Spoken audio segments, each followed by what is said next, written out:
დავჭერთ. სახელმწიფო გიგი. დღეს ბრიტანეთზე უნდა ვისაუბროთ, როგორც მოვახსენეთ ჩვენს მომავალ მაყურებელს. ცოტა გრძელი შესავალი გამომივა. ბევრი რაღაცაები მინდა ვთქვა, სანამ დავიწყებთ და თებერვალში რო დაიწყო რუსეთმა 22 წლის, ბრიტანეთი იყო პირველი, ვინც გააღვიძა, ასე ვთქვათ, და ფეხებზე წამოაყენა დასავლური სამყარო. ბრიტანეთი იყო პირველი, ვინც თქვა, რომ უკრაინის დეოკუპაციის მერე საქართველო და მოლდოვაც უნდა დეოკუპიროთო.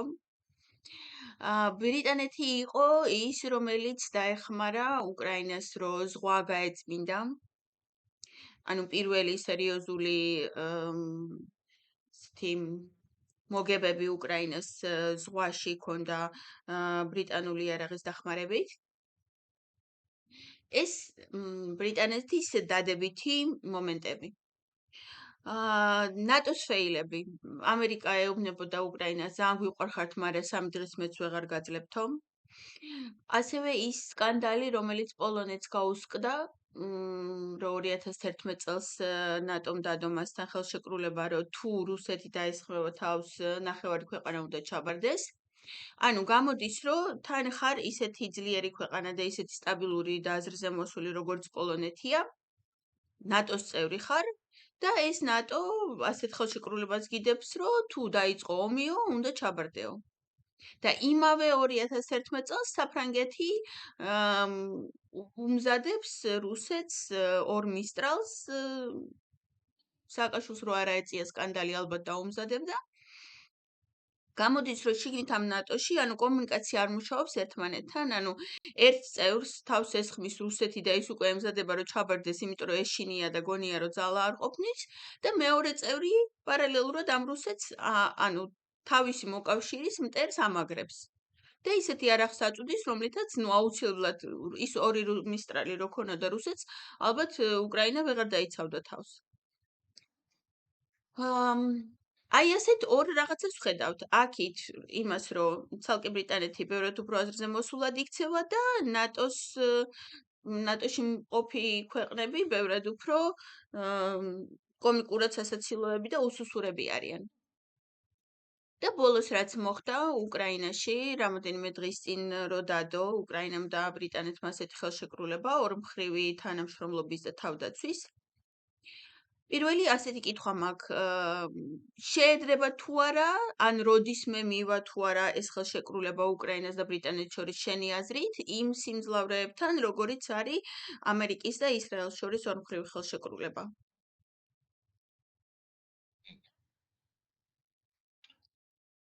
აი ისეთ იმდენ ფაქტორზე დამოკიდებული რომ დართული ხო მაგ კითხვაზე ესეთ პასუხი. რასაც ჩვენ ამბობ რომ ესე იგი მის კომუნიკაცია კი იყო რა თქმა უნდა მის კომუნიკაცია ნატოში ეს განსაკუთრებით 2008 წლის მერე სულ გაუგებრობა იყო თვითონ ვერ ხდებოდნენ რას აკეთებდნენ და როგორ აკეთებდნენ. ეხლა ეს პოლონეთმა რო გააკეთა ეს ტუსკის ეს დროს პრემიერ-მინისტრობის დროს ის დებულება ეს არ იყო ნატოს გაკეთებული ეს იყო თვითონ ისა პოლონეთის არჩევანი რა ნატო არავის არ ეზარდა ამ შემთხვევაში. ანუ ინიციატორი თავად პოლონეთი იყო ამ შემთხვევაში? მე ვიცი და პოლონეთი იყო ამ შემთხვევაში ესეთი გეგმის. ასე არა ბრძოლის, არამედ ნახევარი არ მესამედი ჩაბარების რა. იყო ეს ამბავი. ნატო რა თქმა უნდა სულ უფრო რთულდება როგორც ორგანიზაცია და სულ უფრო უჩვენს და ამიტომაც არის ეს ისეთი ამიტომ გახდა საჭირო ეს ხელშეკრულება ბრიტანეთსა და უკრაინას შორის. ასევე დავუშვათ საფრანგეთის ცალკე ხელშეკრულება როცა ისახო დაესწროს მიწოდებას ყოველთვის კონკრეტული რაოდენობის შეძრახს მიეწოდოს უკრაინას. იმიტომ რომ ნატოს ამბავი რაღაცა ესეთია რა, ძალიან გაურკვეველია და ალბათ იმის მერე მე მგონია რომ ძალიან მალე გადაწყდეს, მაგრამ ალბათ ეს რუსეთ-უკრაინის ამბავი ამას ძალიან დააჩქარებს. რა იქნება, რა მოვა ნატოს და როგორ მოვა და რა გამოვა. ბრიტანეთს არ შეეხება, ხო, ბრიტანეთის მოსყიდვა არის ძნელი. ანუ ბრიტანეთის მე ხშირად მithავს, რომ ბრიტანეთს აქვს რა თქმა უნდა პრობლემა, როდესაც მისი პოლიტიკა ძალიან ელიტისტურია და ძალიან მდიდარი, მაგრამ როგორც გამოირკვა ამ თანამედროვე სამყაროში ეს პოლიტიკოსების ძალიან დიდი სიმდიდრე არის პლუსი. იმიტომ რომ მათ ვერ მოისყიდნენ. მაგალითად რო იმას ხდა, რომ რას ასახელებენ, ხო? აი ამ ბაიდენის და მისი გუნდის მოსყიდვის თავარი მათ ღერწად, ხო? როდესაც ბაიდენი აღარ იყო ვიცე-პრეზიდენტი, პენსილვანიის უნივერსიტეტმა მას გაუხსნა ბაიდენის ცენტრი და დააფინანსა ის იმ ფულიდან, არა მარტო ბაიდენი, არამედ ბლინკენი და ყველა სხვები. ბაიდენის გუნდის წევრები დააფინანსა იმ ფულიდან, რომელიც მათ გადაურჩა ჩინეთმა 34 მილიონიდან, რამდენი მილიონს აძლევდა ამ წელს, ხო? ბრიტანეთში ეს წარმოუდგენელია. ხო, იმიტომ რომ მილიონები ზიანი, ხო? ესე იგი, მთავრობაში და პარლამენტში და ძალიან ძნელია მათ რამდენიმე ესე იგი ძალიან ძნელია მათ მიუხედავად ამისა, ჯონსონის მოშორების სპეცოპერაცია მაინც ჩაუტარდათ სამწუხაროდ და ეს იყო საერთაშორისო პოლიტიკური აქტი, რომელსაც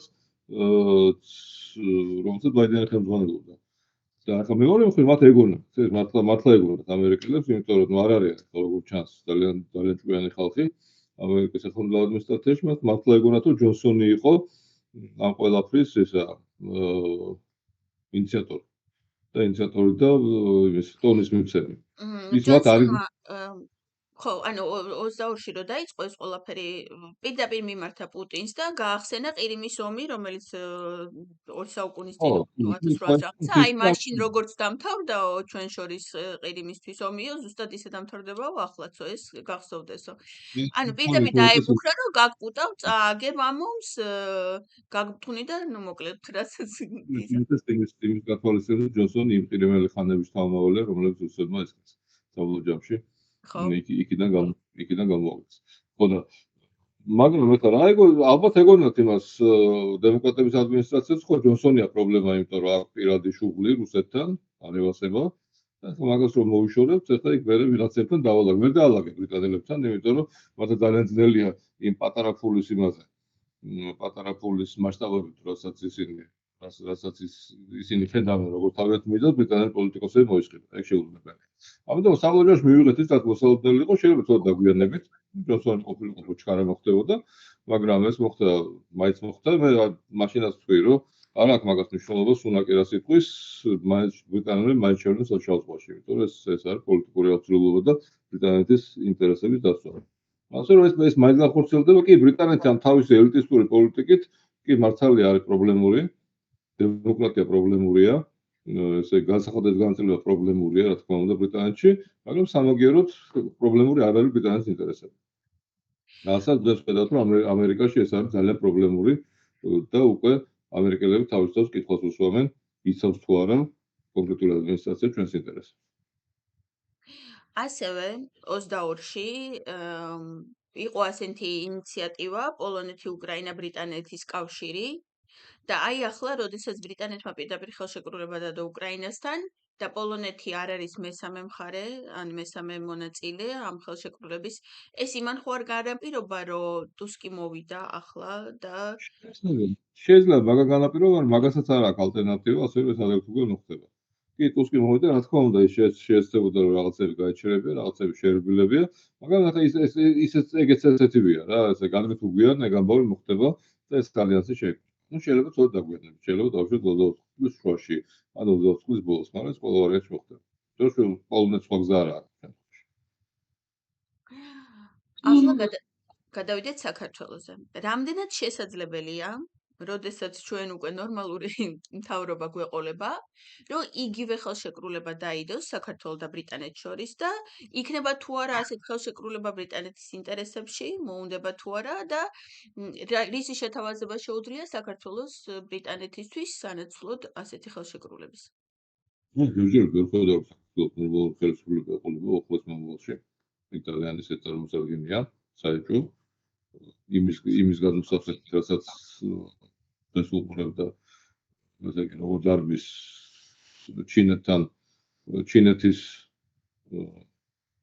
ჩინეთს ეყიდება ჩვენ მთავრობა რა, ანუ თავისთავად მისაყიდათ, ხო?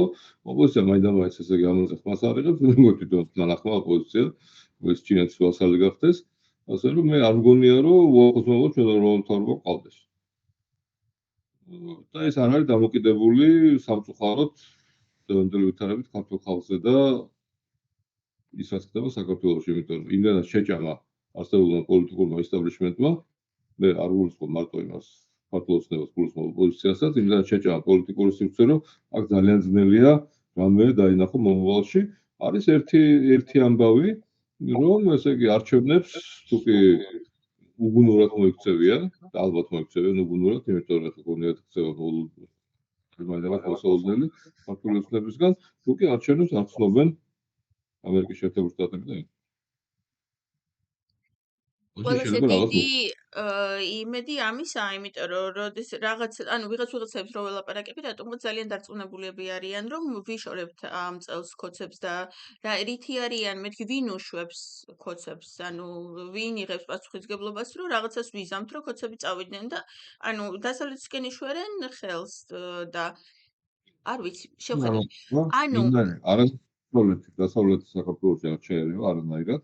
ერთადერთი შანსი ჩარევის არის ის, რომ ჩაატარებენ არჩევნებს ძალიან დიდი დარღვევებით ეს არჩევნები არის ცნობილი მათ მიერ, მაგრამ ამის შანსიც უცბად ნაკლებია, იმიტომ რომ ბოლო-ბოლო რა ჩაატარებენ არჩევნებს, ესე იგი დაარიგებენ ამ იმაზე, ესე იგი პროქსი ოპოზიციურ პარტიებზე დაარიგებენ რაღაცა გარკვეულ ხმებს და ნუ ფაქტიურად რა გამოვა, ხო? ესე იგი სახელმდებითად ოპოზიცია რაღაც საქმეს მოიპოვოს პარლამენტში, შეიძლება უმრავლესობას კი იყოს. ამიტომაც ეს არაფერს არ ცვლის რა.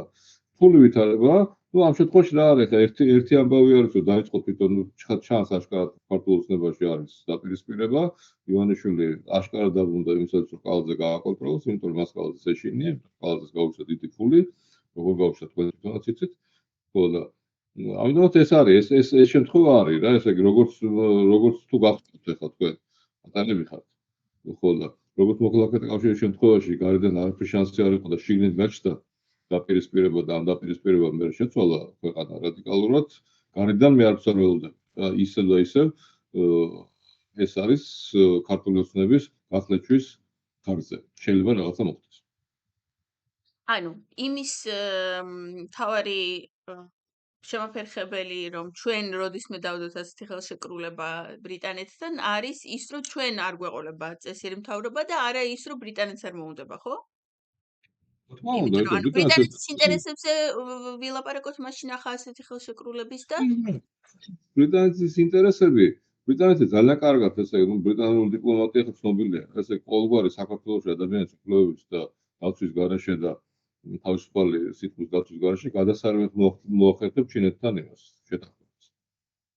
იმაზე რაც უნდა იმას. ბრიტანეთს ნუ რაღაცებზე ვერ შეთანხმდებიან, აქ რა თქმა უნდა ახლა შავ-ზღვაში რაღაც არ უნდა იფაფხუროს ჩინეთმა იმის საქართველოს დახმარებით იმ სცენარში, რომელიც მოსალოდნელად რომელიც წარმოიშობა შავ-ზღვაში ესე იგი ბრიტანეთის მხარე უფუძნელი იქნება ყოველთვის, იმიტომ რომ ეს არის რუმინეთი, ეს არის ბულგარეთი, ეს არის რა თქმა უნდა ნაწილობრივ პოლონეთი, უკრაინა, ბრიტანეთი, ხო? თურქეთისაც არ მოუნდება რომ არ შემოუშვას ჩინეთი? თურქეთიც ხო შავ-ზღვაზე თურქეთის ამ შემთხვევაში ხო იცი რა, საქართველოს გავლით, ნუ ჩინეთს არ აქვს დიდი ამბიციები, უბრალოდ უნდა კიდევ ერთი შტო, იმიტომ რომ წარმოუდგენელია ახლა ჩინეთი ფიქრობს, ხო ტაივანის პრობლემა აქვს, თვითონ ეკონომიკური პრობლემა აქვს და ახლა ფიქრობს იმაზე, ხო აი საქართველოსთან ახლა დავიწყო და მე ნახე რას ვიზარ. არაფერ, მას უნდა დამატებითი სტაბილური ეკონომიკური გზა, რომლის საშუალებაზეც ის რაღაცა გაიტანს თავის იმას, თავის ნაწარმს და შემოიტანს კიდევ რაღაცა. ეს ჭირდება მას ჩინეთს. ამას ალბათ გააკეთებს რა. მაგრამ ესე იგი საქართველოს სანაპიროს ფლობა აი ამ პირობებში ვერც ვერაფერს ვერ გააკეთებს იმის გათვალისწინებით რომ აუშვათ ესე იგი ამ იმისი შავი ზღვის დასავლეთ და ჩრდილოეთ ნაწილს ფლობენ ბრიტანეთი და მისი მოკავშირეები. ეს ნაკლებად სავარაუდოა. ჩინეთს აქ რამე სერიოზული გააკეთოს, მაგრამ საქართველოსთვის აქ არაფერი ისეთი განსაკუთრებული არ ჩანს რა. ყველანაირად. თუ საქართველოს რამე არ შეიცვალა. იმიტომ რომ ბრიტანეთი თავს არ მოიკლავს საქართველოს არანაირად იყო ესე ერთი პერიოდი როცა ბრიტანეთი ძალიან აინტერესებდა საქართველოს, მაგრამ ნუ ის მაშინ ეს პოლიტიკურ რაღაცა იმას გარჩევებს და რაღაცებს შეეწირა.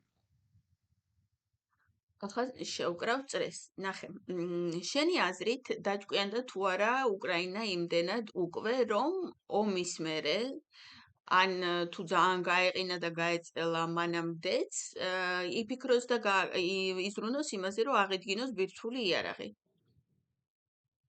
ეგ განართული იქნება და განართული იქნება არსებული იმის პირობებში, არსებული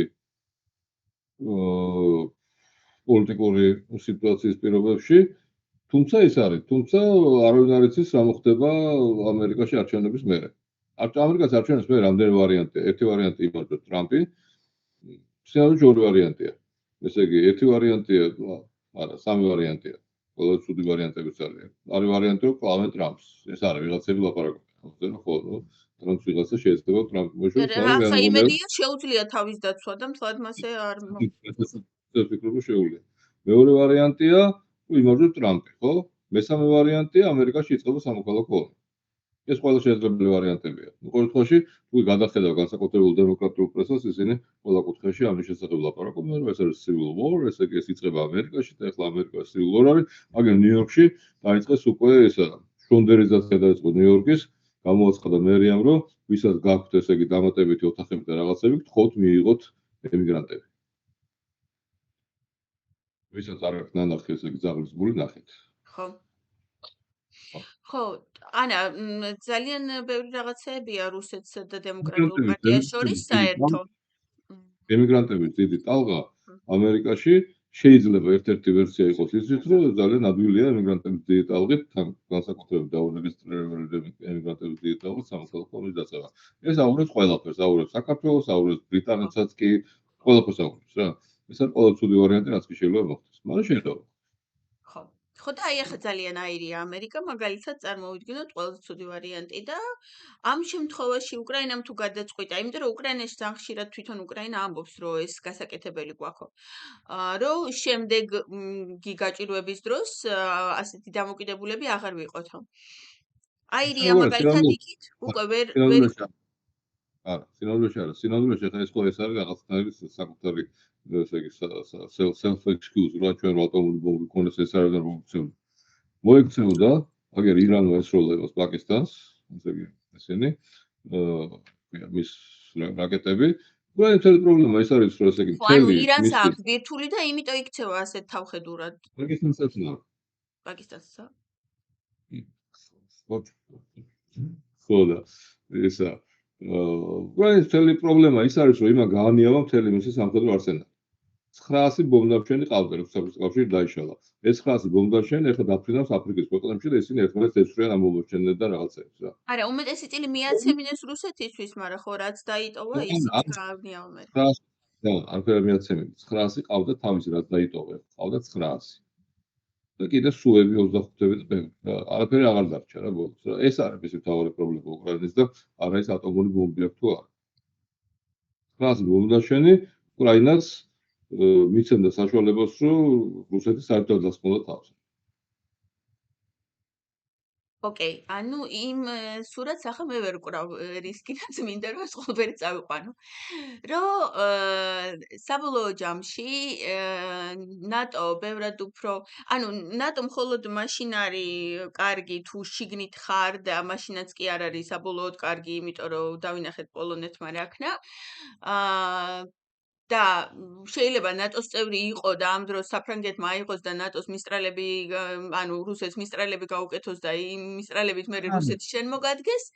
ამიტომ თუ რაღაც ალტერნატიული ეს არ არის სინქრონული.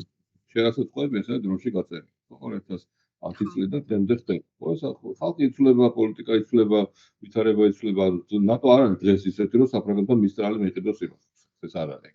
ну დღეს არ არის, იმიტომ რომ ახლა დღეს რუსეთი უკვე ომობს და იმედია იმდენდებლები არ არიან რომ ომის დროს მისცემდნენ, ხო, მაგრამ 2011-ში რა ვერ წარმოიდგენდნენ რომ ესეთი დრო დადგებოდა, როდესაც 2008-ში ინახეს რაც გააკეთა და ამიტომ ვერა, იმიტომ რომ ის იყო ზუსტად მაგაში იყო რომ იმ შემთხვევაში ჩვენ მართალია ლოკალური პიარი მოვიგეთ ქართველებმა მაშინ, მაგრამ გლობალური პიარი წავაგეთ. ეს ესე არის რა. გლობალური პიარი წავაგეთ არა მარტო ომში და ზოგადად მერეც. და ამაში არა მარტო პოზიციური პარტიები მონაწილეობდნენ საქართველოში, არამედ მართველი პარტიის წევრები. გლობალური პიარიც მთლად არ წაგვიგია, იმიტომ რომ ოკუპირებული ქვეყნის სტატუსი რომ მივიგეთ, ესეც საკმაოდ დიდი მოგებაა. ზუსტად მაგას ლოკალური მოვიგეთ, მაგრამ გლობალური წავაგეთ. გლობალური მოვიგეთ, კი, ნუ ყველა თქვენ კი საქართველოს ოკუპირებული, კი, თქოს ვერ არის, მაგრამ გლობალური პიარი წავაგეთ მაშინ და საბოლოო ჯამში მაინც გამოვიდა ის, რითაც ესე იგი საქართველოს წარმოდგენა შეიქმნა საბოლოოდ 2012 წლის ბოლოს, რომ ეს არის რაღაცა ექსცენტრიული იმისი პოლიტიკოსის მართული ქვეყანა. ესე იყო მართლა რა. და ამაში ძალიან ხელს უწყობდნენ თვითონ მართველი პარტიის წევრები ამ იმის ამ აი ესეთ შეხედულების გავრცელებას. ეს რეალობა. ოკეი, რადგან მაინც დღეს მე ბრიტანულ ქოლგაზე ვლაპარაკობ. და მინდა ისეთი აზრის ჩამოყალიბება, რომ თუ აა ვერ შევედით ნატოში, ან არ შევედით ნატოში, დიდად გული არ უნდა დაგწყვდეს, იმიტომ რომ შესაძლოა მერე ბევრად უფრო ჭკვიანურად მოვიქცეთ და დავდოთ ორმხრივი და სამხრივი ხელშეკრულებები. ო ომუ მოგებულ უკრაინასთან და ბრიტანეთთან თუ შევძლებთ და დავდებთ ასეთ ხელშეკრულებას, აა ეს ჩემი აზრით უფრო ძლიერი კავშირი იქნება, ვიდრე ნატოში შესვლა. ბრიტანეთთან კავშირი ყოველთვის კარგია სამხედრო ხელშეკრულება, რა თქმა უნდა, მაგრამ თუ დაგიდო. ხო. შესაძლოა. კარგი. ეს იყო ყველაფერი, რაცაც მინდოდა ლაპარაკი. დიდი მადლობა, რომ მესაუბრე და მომავალ შეხვედრამდე. რამეს თუ დაამატებ, ისეთი რაც მე არ მომივიდა აზრად, მაგრამ შენ გაქვს, გითხარი. არაფერი ისეთი მეგონი ყველაფერი თქვი. კარგი. მადლობა და საღამო მშვიდობს. ხომის.